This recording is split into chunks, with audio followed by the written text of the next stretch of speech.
Mummy, आप इतनी सुबह सुबह? अरे दिख रहा, तू भी उठ जा और अपनी आंखें खोल के अच्छी तरह तैयार हो जा।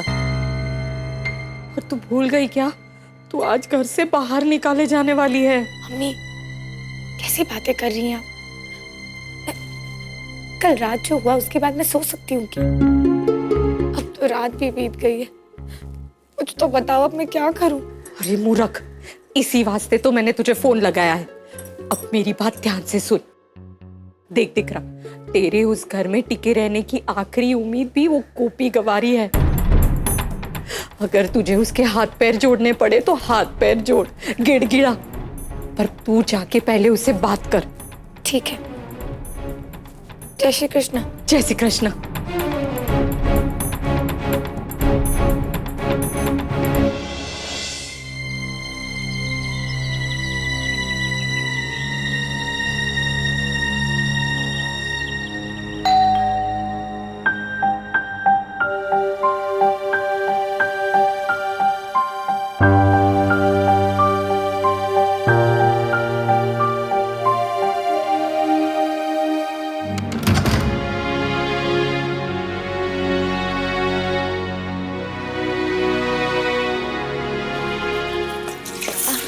गोपी दे, मैं ले लेती हूँ। आप इतना जल्दी उठ गई? हाँ।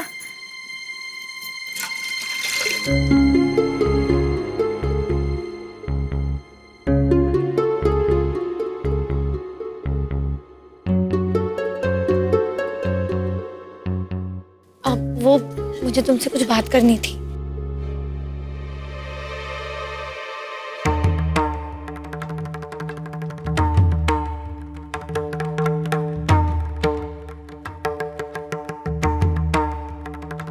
जय श्री कृष्ण माँ जी। जय श्री कृष्ण गोपी वो।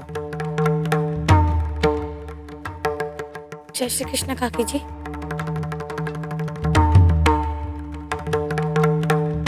अरे जय श्री कृष्ण। जय श्री कृष्ण मोटा बाबू। अरे वाह राशि, तुम उठ गई? जी मम्मी जी। गोपी बहू, सिर्फ दूध ले लेने से काम पूरा नहीं हो जाता, दूध को उबालना भी पड़ता है। पतीला ले लो।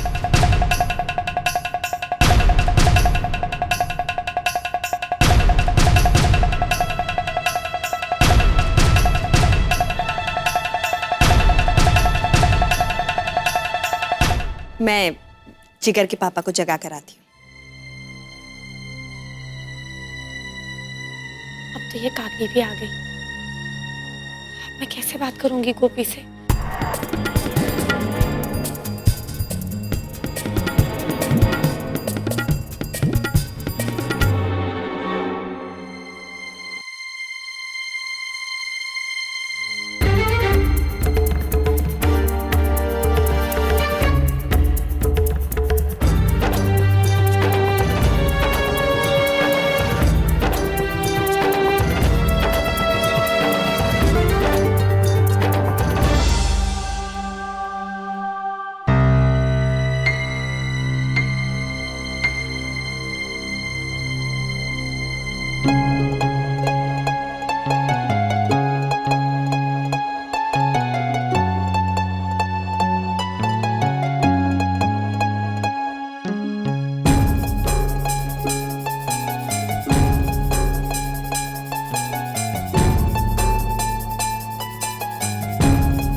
आपकी चाय।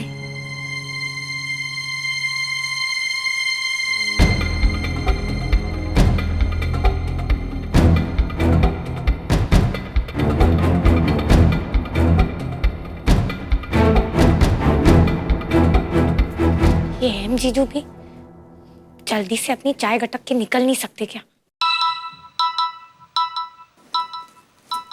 हेलो, चीनी कर रहा हूँ।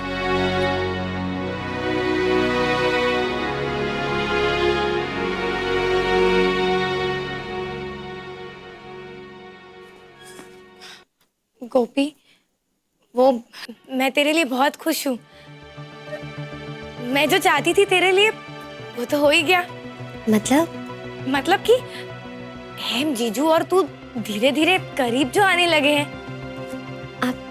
आप क्या कह रही है? मेरे कुछ समझ में नहीं आ रहा है।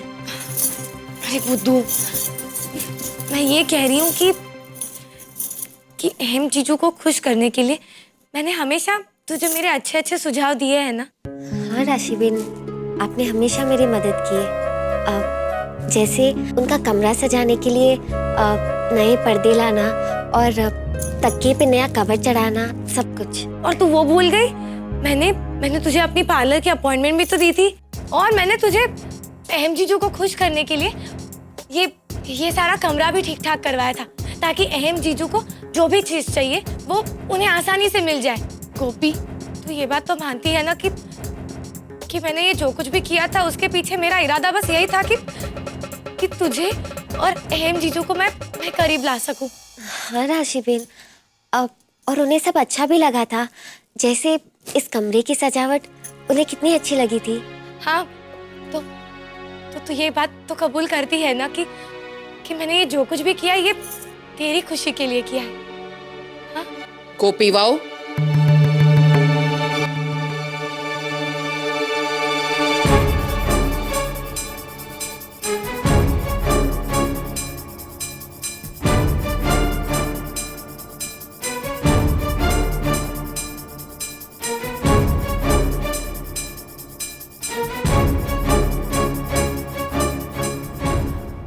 अपनी बहन राशि की हर बात को सही मानकर तोते की तरह हाँ मत बोला करो।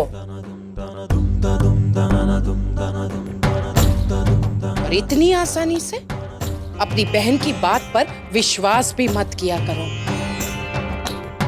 तुम्हें याद है, भूत के मामले में मैं हमेशा तुमसे ये कहती रही कि ये तुम्हारा वहम है, लेकिन मैं गलत थी।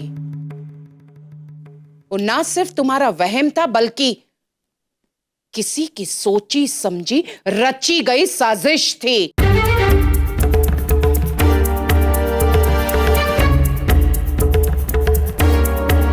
तुम्हारे भोलेपन का फायदा उठाकर तुम्हें डराया जा रहा था, और तुम्हें तो इस बात का पता भी नहीं था।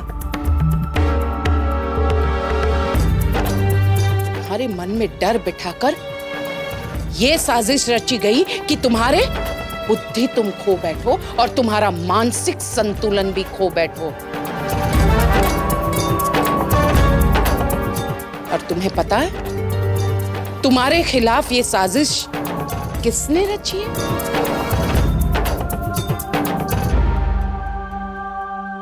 दूसरा और कोई नहीं, बल्कि तुम्हारी अपनी बहन राशि।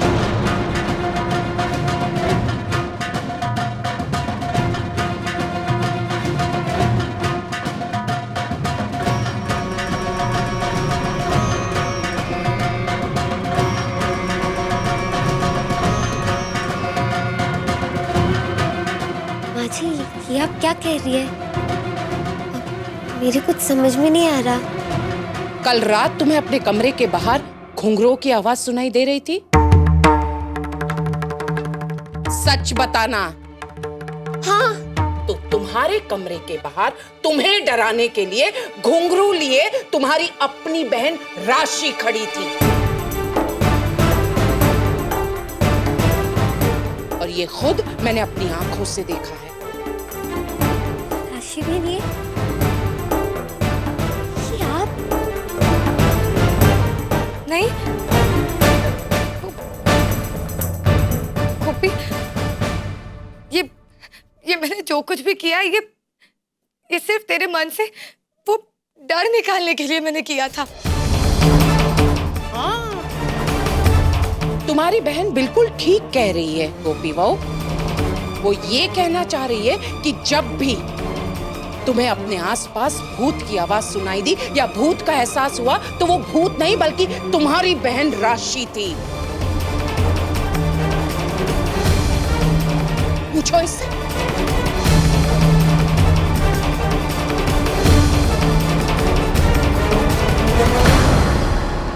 इसका मतलब वो सफेद साड़ी पहने अनीता जी का भूत